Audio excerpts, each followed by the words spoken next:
Welcome. So we're gonna, guess we just jump right in, huh? So Steve didn't get a chance to cover 13, so we're gonna breeze through 13 a little bit to get caught up, and then kind of focus more of our study on 14 and 15. So 13, Jesus washes the disciples' feet.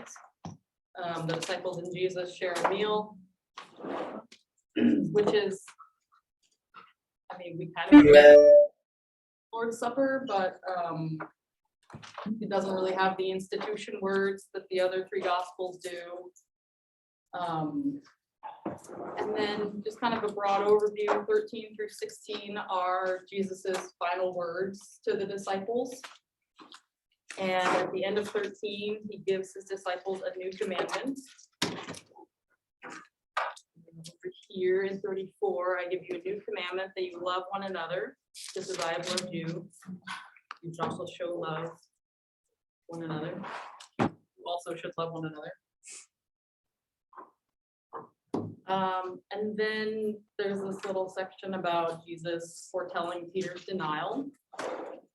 So we'll start in 14, but just kind of remember that Jesus has foretold this denial, and then previously during the meal, there was a discussion about the traitor among them, that Jesus would dip his bread in with the, and who I give the bread to will betray me.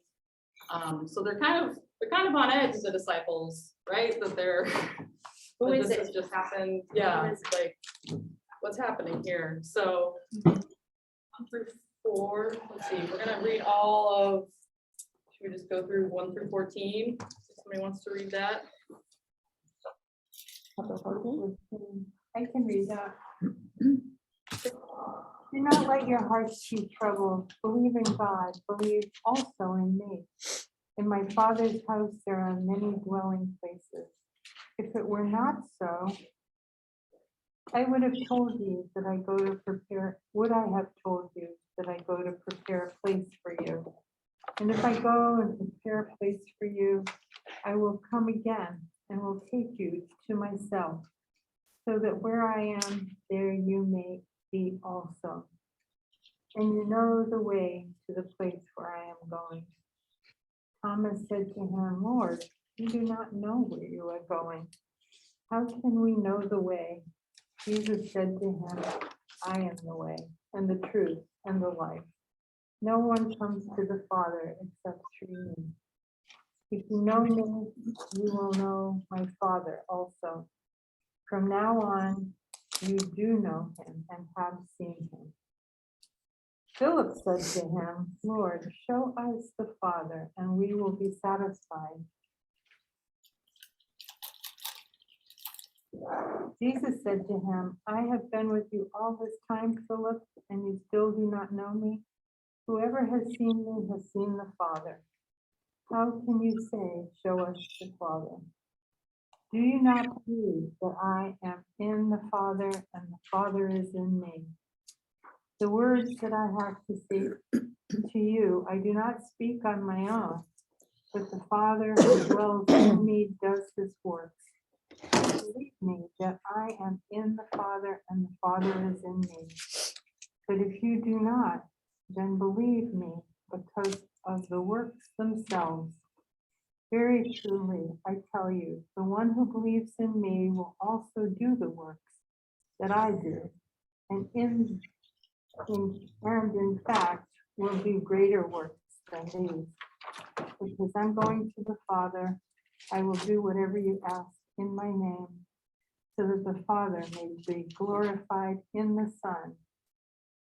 If in my name you ask me for anything, I will do it. So it was a lot. I'm sorry.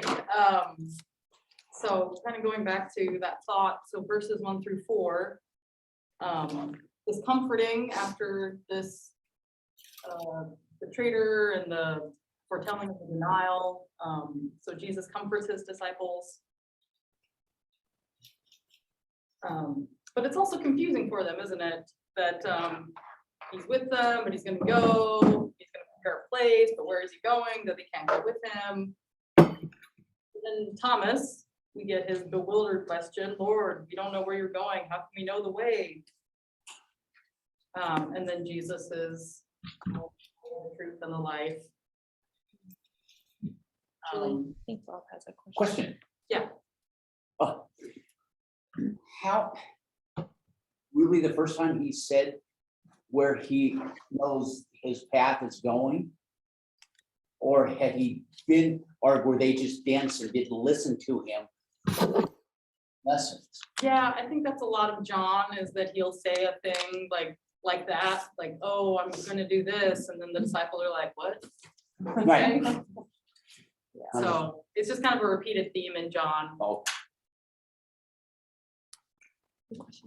And in my study, I ran across a couple of quotes that I wanted to share with you guys. One was from F.F. Bruce in his commentary regarding the way, the truth, and the life. All truth is God's truth, as all life is God's life. But God's truth and God's life are incarnate in Jesus. So I'll read it again. All truth is God's truth, as all life is God's life. But God's truth and God's life are incarnate in Jesus. So we're seeing, as we see Jesus, we can see this God, this life we have in God, this life we have in truth. And so I just thought that was very impactful. And then Bruce quoted this Thomas à Kempis passage that I'll just read part of it. Without the way, there is no going. Without the truth, there is no knowing. Without the life, there is no living. I thought that was really impactful, that, you know, we have to have these three things: the way, the truth, and the life in our life as believers. And without them, we really can't go anywhere. So Jesus kind of is saying, like, we can't know God the best way unless we do this. Anybody have any thoughts on these first, I guess, 7 verses that I've gone over? Yeah, it reminds me of a sermon series I heard in high school where the preacher was talking about how the disciples at this point in this section were basically like little kids who are being left with a babysitter. You know, where are you going? Can we come too? When are you coming back? And Jesus is answering their questions and leaving the Holy Spirit to care for them while he's gone. Yeah, no, that's good. Yeah, and we'll get to the Holy Spirit in this next section. Sorry, jumped ahead a little there. Good. This is good foretelling. I like Thomas's question, how can we know the way? And we get the answer before in the previous chapter. By this, everyone will know that you are my disciples if you have love for one another. Yeah. So Jesus has already given the answer, Yeah. right? This is how you know the way. This is how you know how to follow me, right? Is this new commandment to love one another just as I have loved you. And so I love that song, right? It go, I don't know exactly the title of it, right? But, they'll know we are Christians by our love. That's what I think of in this, right? Yeah. So which way are you going? The truth is, if you love one another as I have loved you, that's how people will know that you're my disciple. So it's totally connected, even though you have like these pieces in between that. But yeah, and that's the truth. And that's, again, how to live your life.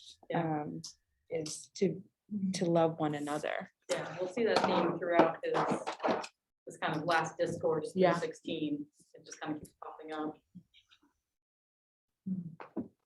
So then jumping down to verse 8, Philip replies, Lord, show us the Father, and we would be satisfied.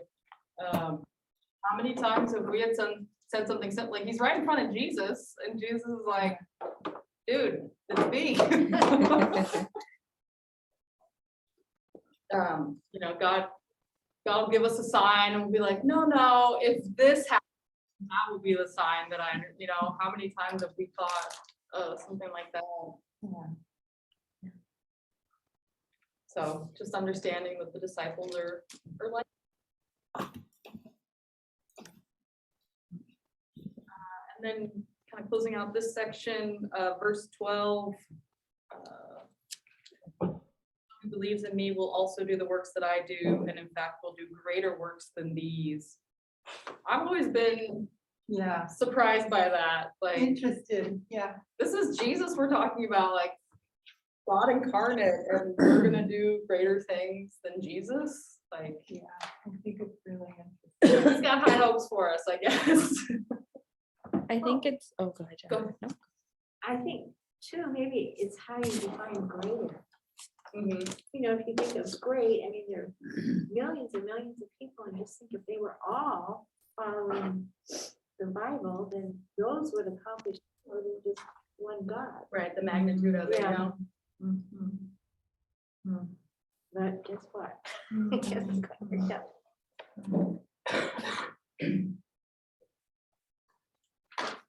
You have something to say? Yeah, I just feel like it speaks to the collaborative spirit of God, Mhm. and that even though we have, again, Jesus, right, God incarnate in Jesus, that we are still welcome in that, and to do the work that God is calling us to be the bigger blessing to the rest of the world, and even Jesus knows that and encourages it. I feel like that's super encouraging for us to know that God sees this for us as well. Like, even though exactly as you mentioned, like, it's Jesus who's saying this, right? Like, God incarnate, the one who has done so much good, but also sees that we are capable of it as well, which is, I don't know, I feel like to see God in that way is so, for me, it's encouraging to know Yeah. that's who Yeah. God is. It's encouraging, but also scary, because we're Yeah, supposed to do these works that Yeah, are better, like. it ugh. is. But then with that comes, again, just like the abundant grace and the abundant love of God that, like, Mhm.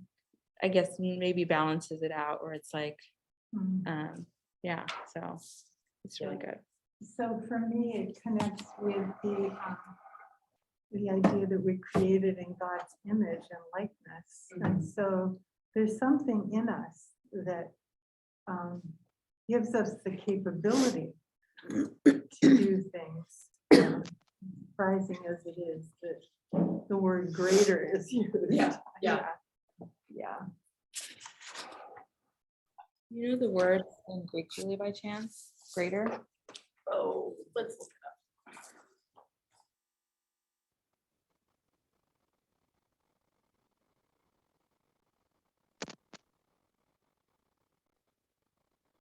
Yeah, but the only Greek I wrote was for Paraclete. Later on. That's okay. Thankfully, you have the tools handy.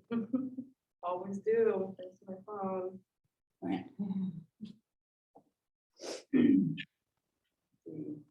Arizona. The same word as megas, which, you know, like mega. Big, yeah, Yeah. so something exceedingly like- great, yeah, high, The bigness. yeah. Yeah. Larger, elder, greater, more. Thank Better, faster, stronger. you. So what do you all think about this? I'm gonna go back just for a minute, because I've always struggled with this, nobody comes to the Father except through me. And I've always wondered, that's probably what sends missionaries out to try to convert these swaths of people. Yeah. And at the same time, we're being told, do not let your hearts be troubled and do not be afraid, and love one another. So is that connection between our Christianity and all these other people that have not had the opportunity to hear the word about Jesus? So isolate like the Jews, are the Jews not going to heaven? Because they don't follow, some Jews do. I think that's part of my question. Yeah. Yeah. I've always found this really confusing. No one goes to the Father except through me. Right. And does that mean through the same kind of unity that we see in Jesus? Or Right. does that mean they have to stand up and say, yep, I sign up. I'm with Jesus, you know? I mean, Right. what, I know. Oh, wow. Sorry. Another quick note on that. I know a lot of really good people They do everything, they're more Christian than most people, Okay, but they don't follow. My son-in-law's that way. Great guy, follows, he does everything that you can, but he doesn't believe in. He's agnostic. He's in more of an agnostic. Does that mean he's gonna be a wall right there and say, you're done? right, yeah. No, You know? he's not an atheist, just an agnostic. He does Like, we can't question. know, yeah. Yeah, we don't know. We don't know, but for me, it comes back to the passage in Matthew where he's got one's on his left and the one's on his right, and he's saying, "Whatever you did to the least of these, you did for me." Yeah, Feed the sick, or care for the sick, and feed the hungry, and welcome the strangers, and all of that. And there is nothing in that passage about worshiping the right way. It is only caring for people. So, well, I don't know either. That gives me belief in the possibility that it's not about your belief per se, it's about what you do. Yeah. Praxis, practice. And whether or not that gets someone into heaven, that's a better way to live, in my opinion. So yeah, this book I read in seminary, it kind of looked at that particular question, and it said that it was kind of about death. And so people who die, they're gonna stand in front of Jesus, like Jesus' essence, like who he is. And if they were someone who followed, like, even though they didn't follow the Bible per se, but they followed like the teachings of it, like love one another, that you'd stand in front of Jesus and think, yeah, I want to be a part of that. And so you're still joining with Jesus, like you're saying yes to Jesus in that way, that no one comes to the Father except through me, that you're seeing Jesus's essence and you're like, yes. Yeah. And then people who are, I don't know, pure evil, they would look at Jesus and be like, no thanks. And so they wouldn't be able to access it because they're saying no to Jesus at that moment. Afterwards. So that's the Which leads us Simple. into another whole can of right, worms. right, yes. We can keep going, I'm okay. I thought But yeah, there's plenty of thought around it. I felt those, Yeah. those words just pushing out and saying, why are you not asking, you're talking about that. It's I think it's important to talk about. Yeah. Christians have looked at it for centuries, like what Yeah. does this mean? So it's a heady topic. Yeah. So then we'll jump into, let's see, 15 through 24. And someone would like to read that. I will. If you love me, you will obey what I command. And I will ask the Father, and he will give you another counselor to be with you forever. The Spirit of truth. The world cannot accept him because it neither sees him nor knows him. But you know him, for he lives with you and will be in you. I will not leave you as orphans. I will come to you. Before long, the world will not see me anymore, but you will see me. Because I live, you also will live.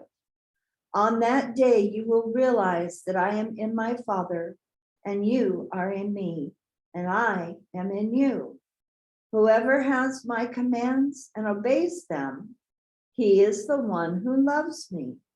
He who loves me will be loved by my Father, and I too will love him and show myself to him. Then Judas, not Judas Iscariot, said, but Lord, why do you intend to show yourself to us and not to the world? And Jesus replied, if anyone loves me, he will obey my teaching. My Father will love him, and he will come to him and make our home with him. He who does not love me will not obey my teachings. These words you hear are not my own. They belong to the Father who sent me. So Continuing this love theme, if you love me, you'll keep my commandments. But this time it's the disciples' love for Jesus. And I want to spend a little bit of time with, I think your translation said counselor, mine says advocate. Anybody else have a different word there? I think we're all using the same text, so. I have helper. Okay. So yeah, all these thought, the helper, defender, the comforter. In Greek, it's parakletos, which when you break down the words, it's called alongside. So someone who's called alongside you. So it's to compensate the disciples for this loss of Jesus' visible presence. And the spirits we mentioned before in John at Jesus' baptism, his discourse with Nicodemus, he talks about the spirit moving here and there, the woman at the well, John 6 and John 7 that I previously covered. So now we get a fuller picture of this character. And I'm just wondering, are these images how you picture the spirit as a comforter, as a helper, as a one who's called alongside you?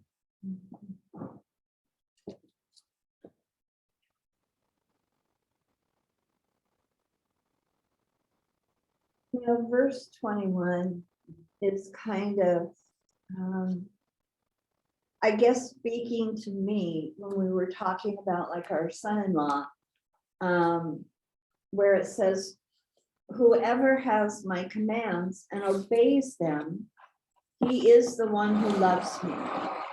And, you know, like with our son-in-law, he may not come right out and say he believes, although he does question, but he does keep the commands in many ways, just through his actions and how he lives his life. Yeah. So that speaks to me that, you know, he's not going to be an outcast when the time comes for him. Right. He will be judged on what he did. And he's a good guy and doing good things. Yeah. So the spirit's still in him, even though it's not Even though he may not manifesting. Yeah. acknowledge it, Right. it's there.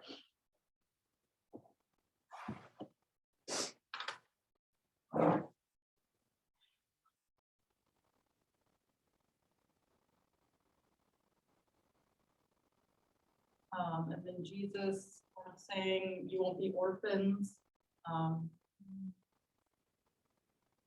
Which is great, he's leaving here for them.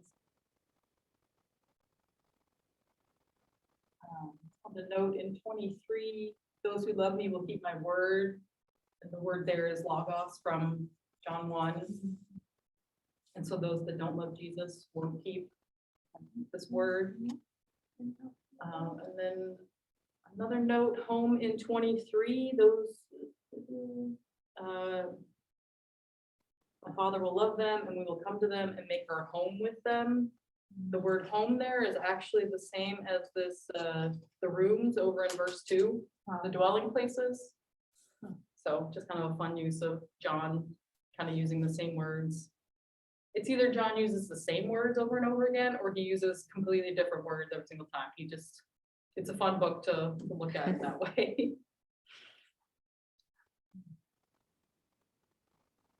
And then 25 through 31, would somebody like to read that? I can read it. I have said these things to you while I'm still with you, but the advocate, the Holy Spirit, whom the Father will send in my name, will teach you everything and remind you of all that I have said to you. Peace I leave with you, my peace I give to you.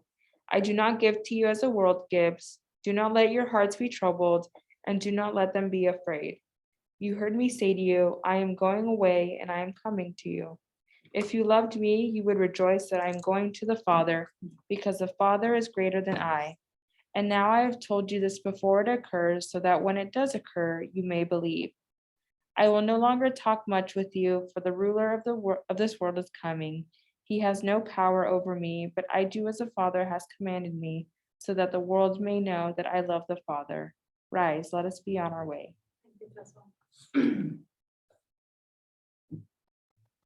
So in verse 26, the advocate, the paraclete, is now an interpreter and a remembrancer, in addition to being this helper, defender, comforter. The Spirit will give you insight beyond Jesus's own teaching, which I thought was kind of a scary notion. You know, we all know those churches that only go by what the Bible says, but this is kind of pushing against it, isn't it? Like, what can this teach us about our faith?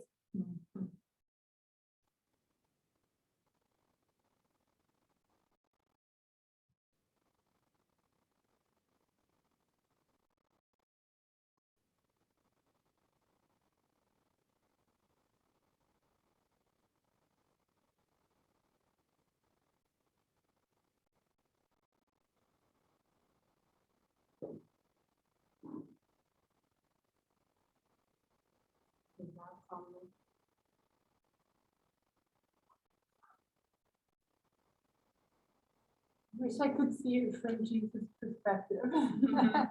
Because this word, I'm going away and I'm coming to you. If you loved me, you would rejoice that I am going to the Father. I think that word rejoice is a strong word. And I guess I understand how the disciples could be confused or baffled by, what, you're going away? And if we loved you, we'd rejoice? What?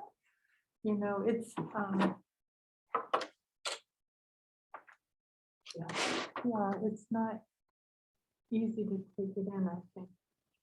Yeah. Rejoice that you're leaving. We love you. We love hanging out with you.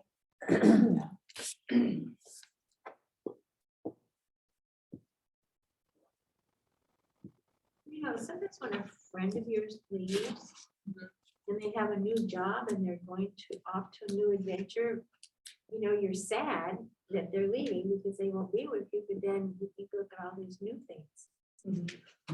So I don't know, you have to expand that, extrapolate that, but you know, we don't know what goes on in heaven. Yeah. So.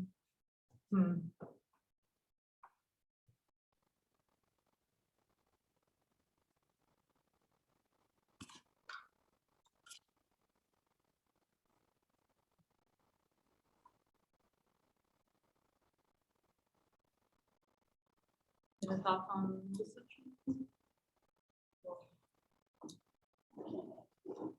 Finish up with chapter 15.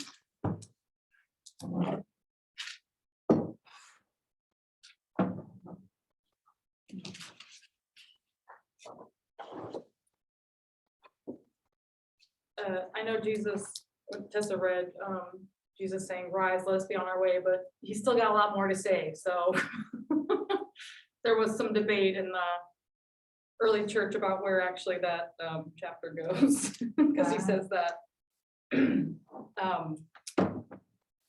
So let's do 15, 1 through 11.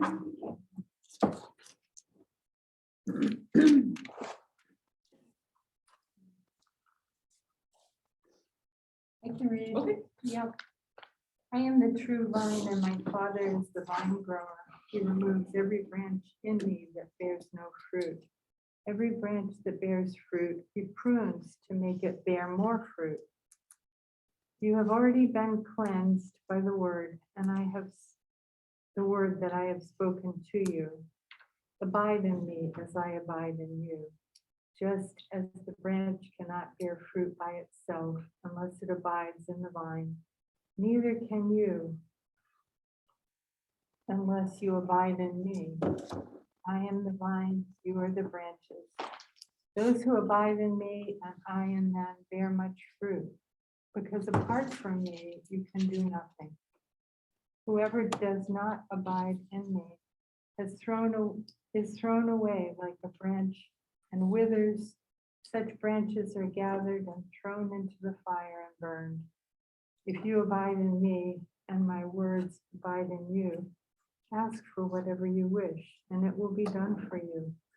My Father is glorified by this, that you bear much fruit and become my disciples. As the Father has loved me, so I have loved you. Abide in my love. If you keep my commandments, you will abide in my love, just as I have kept my Father's commandments and abide in his love.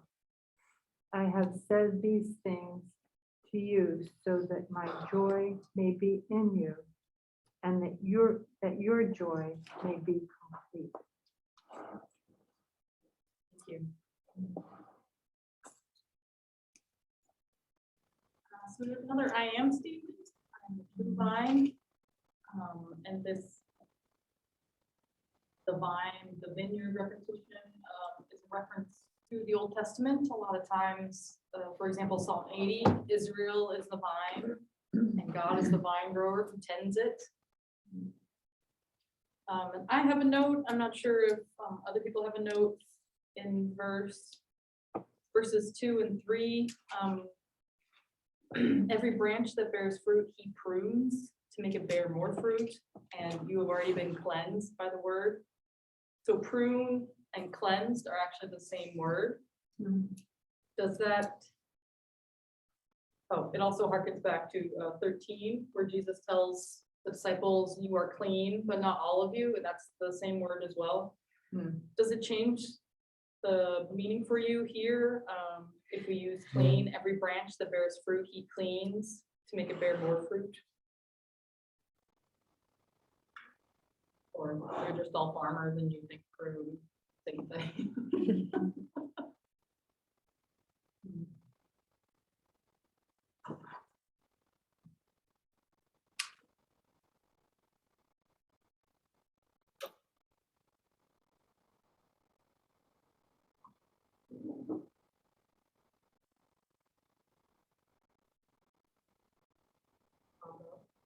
Meaning it. So there's themes here of bearing fruit, abiding in love, the keeping Jesus' commandments, which you've also heard in 14. Do you see a difference in your life when you follow Jesus's commands here? You want to share?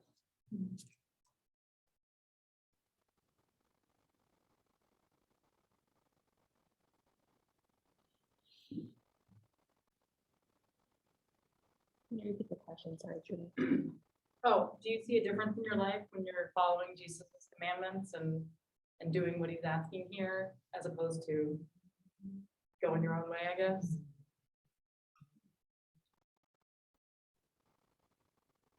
And if you, The clean thing. I've never seen it that way. I don't know. Because I'm trying to think of what exactly that looks like, right? Because like there are parts of me that I don't think are the best, but they're also who make me who I am, right? And I don't want those taken away because it makes me my full right, person. but can you prune it to be more, like, To be stronger. to be stronger? Yeah. To bear fruit in a different way? So that's what I'm wondering what that exactly looks like, right? So it doesn't mean taking it away, because I feel like that, again, it negates my person, my fullness, my wholeness, right? I mean, if I'm a terrible person, maybe sure I want those things, or others want those things pruned of me.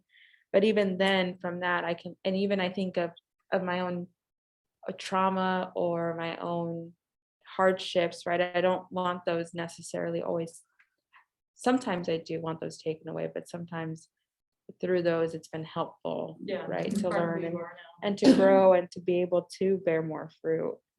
I'm just thinking of what this looks like in our lives as Christians.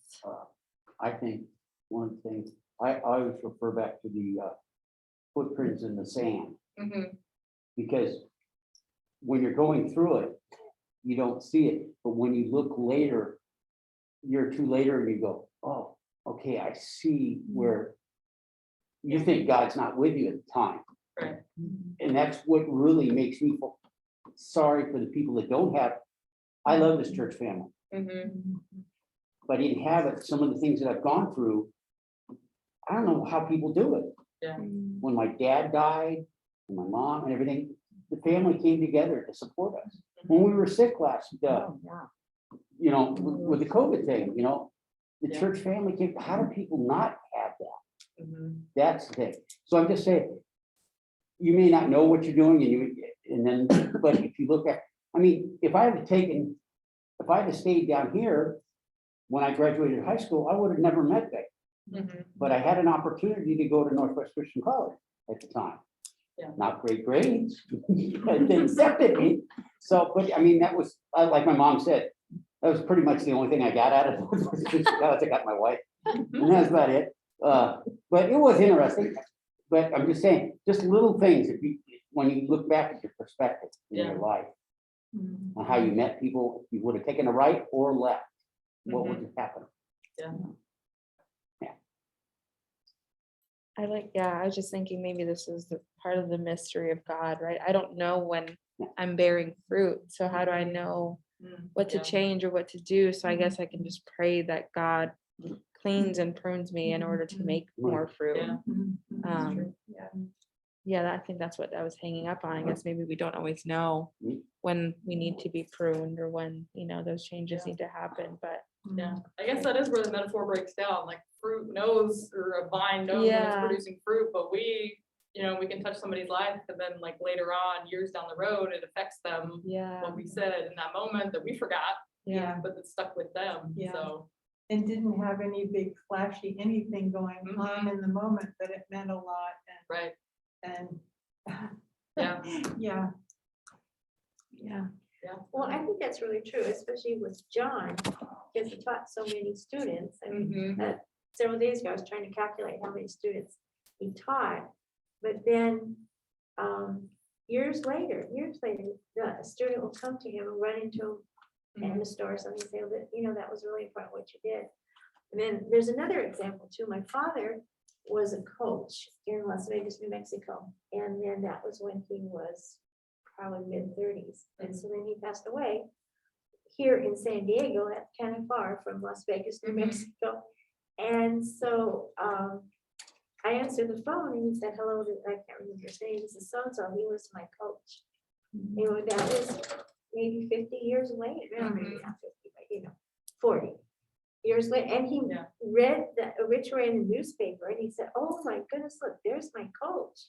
Yeah. And then he looked it up in the phone book when we used phone books. Right. And he was able to call and, you know, express his feelings. So talk about long range. I mean, there's a Mhm. really good example of that, Yeah. so. Who really knows?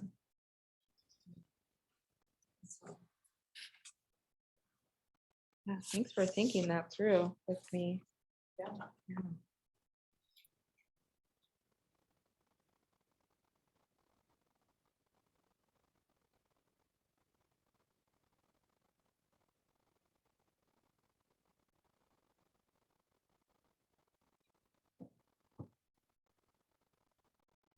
And then back to the pruning part, you know, if you prune any sort of a plant too much, then it just dies. Mhm. So, and then you have to consider that too. But then again, you know, it's amazing to me, where'd that plant come from, you know? Warner Gardner had pruned it, and I thought, oh no, but there it was, you know, there's a nice rose on it. But also about the cleansing and the using both words interchangeably. You talked about clearing out the brush. Why do you clear out the brush? Why do you cleanse the growing area? Is it so that the plant can grow? So I can see how those two could be interchanged. So. Yeah. My note in my Bible says vine branches involve cutting back to the bare stem. So they would cut it all the way back. So then it could grow even more. So it's not even like this idea of pruning. We're like, oh, it's nice and neat. This one was like. I clear cut know, I almost. think of Job and I'm scared. I That's like automatically what I think of. Yeah. Job, just like everything gone, Yeah. you know? It's scary. Well, like, when you're pruning too, you're pruning the extraneous. You're pruning what? The extraneous, you know, you get these weird branches this way, weird things going that way, and that, what's that doing? Nothing. You know, it's sucking from the true essence of the plant, so that's why you have to go back.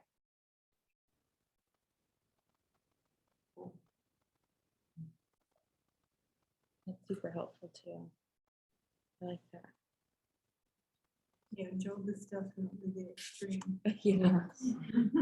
I like what you said, it's sucking from the plant, right? So like maybe there's things that are taking away from who you really are, or making you not aware of what your purpose is or what your talents are, or what, you know, I don't know. I just think of like the best example I can think of is when you're a teenager, right? Like you have friends that probably aren't so good for you, but you want to be them so bad, but that's not who you are. And so the best is for them not to be a part of your life in order for you to be who you really are, or love yourself, right? Because I feel like that usually happens too. But Well, going back to that plant thing, if you have all these things growing out this way, that way, I mean, this is coming from the stem, then the plant can't do what it's supposed to do. You have these little phony little, oh, look, here's another, no, that wasn't it. Oh, well, no, that wasn't it. It was just all extra kind of, I don't want to say garbage, but just unhelpful, unnecessary, and it's, Taken away. from it takes away from it, so.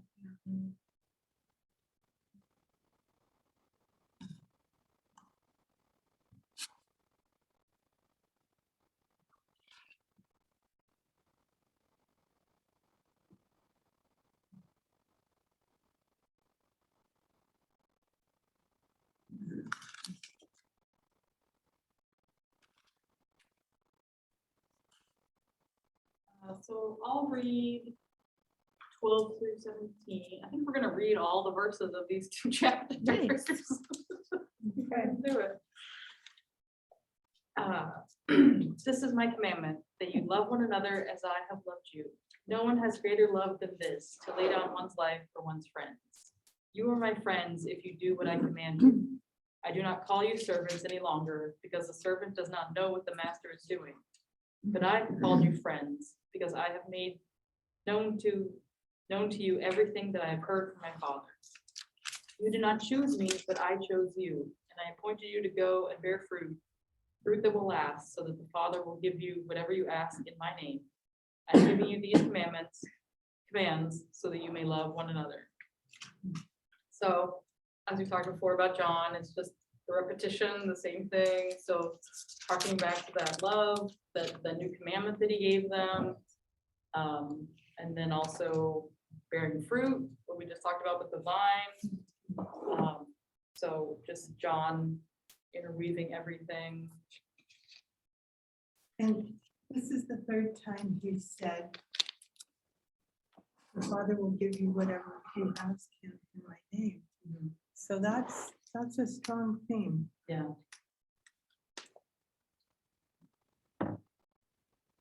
Scary.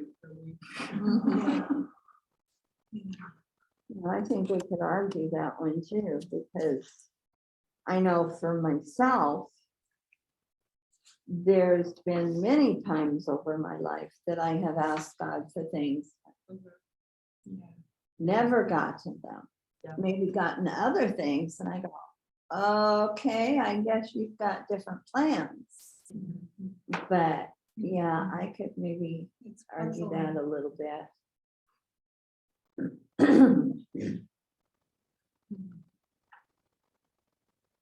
Well, maybe it's about your request or your prayer being in alignment. And sometimes we're not. That's what God wants. Mhm.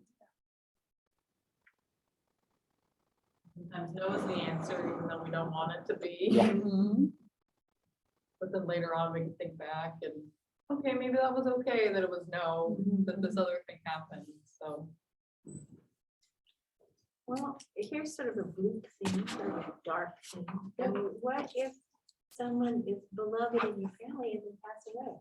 Mhm. And you say, please, please save this person's life, and Yeah. they die. So that makes it sort of hard to understand, Yeah. to take in.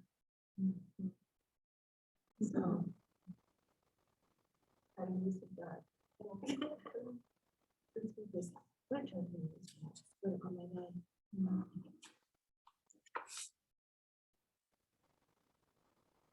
I love verse 13. No one has greater love than this, to lay one's life for one's friend. I feel like, I get nervous, but I feel like especially in the United States, we hold like marriage and like family up so high, like on this pedestal, and like forget about friendships and relationships, how much there's so much invested and investment needed to make those work to be really, really good and to build a community, right? Like, I feel like individualism is so emphasized that we miss out on this communal aspect.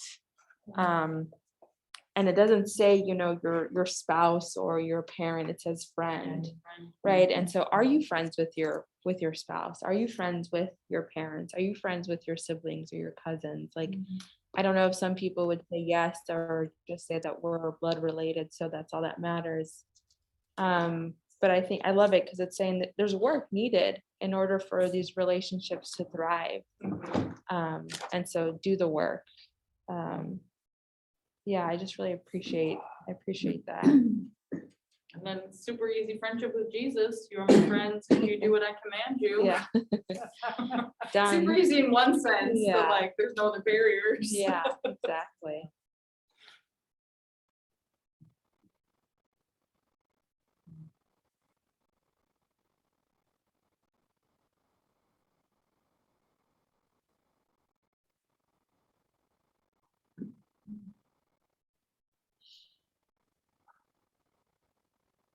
Five minutes left. I guess we can finish out the chapter. 18 through 27.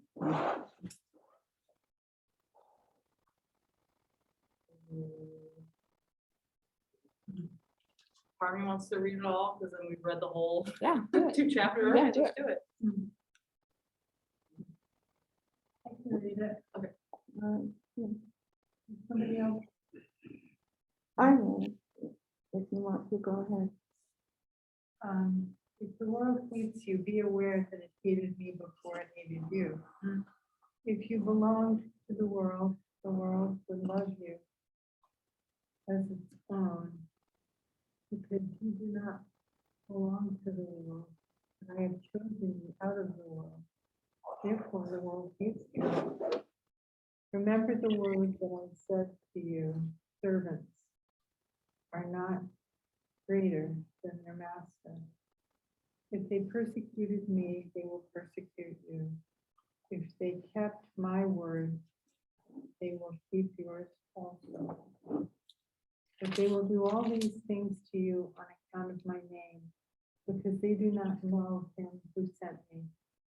If I had not come and spoken to them, they would not have sinned. But now they have no excuse for their sin. Whoever hates me hates my Father also. If I have not done among them the works that no one else did, they would not have sinned. But now they have seen and hated both me and my Father.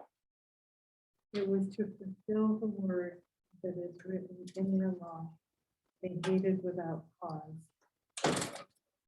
When the advocate comes, whom I will send to you from my Father, the Spirit of truth comes from the Father. He will testify on my behalf. You also are to testify because you have seen me from the beginning. You have been with me from the beginning. So we see the advocate again. Promise and foretelling, you're gonna get it.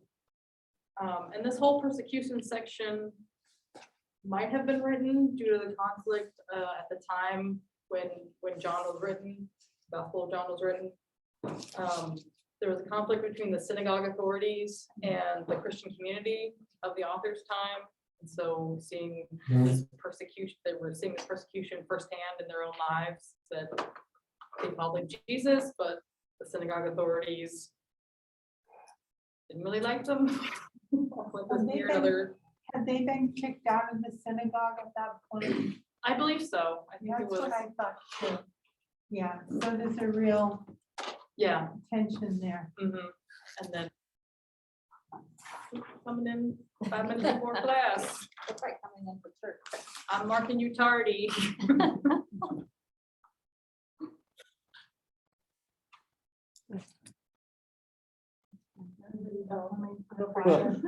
Brenda. I think one of the things, I refer back to sports. Yeah. Using, for instance, if a kid is doing something that he thinks is okay, but you look at him and go, no, this needs to be done this way. The Pharisees and Sadducees hadn't seen that, so they were willing, they didn't know it. And he's telling them right here and now, no, you're screwing up. You're doing the wrong thing. Where I don't think they thought, you know, that they were doing anything wrong at the time. They were following the Torah at the time Yeah, yeah. and everything. And he's saying, no, I brought a new lesson. I brought a new thing to follow, and you need to do it this way now. Mhm. And I think that just questioned that whole thing. Mhm.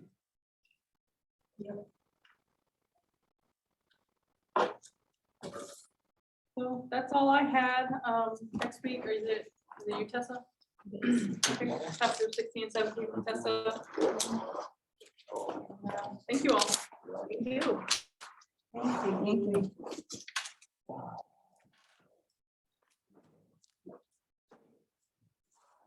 you.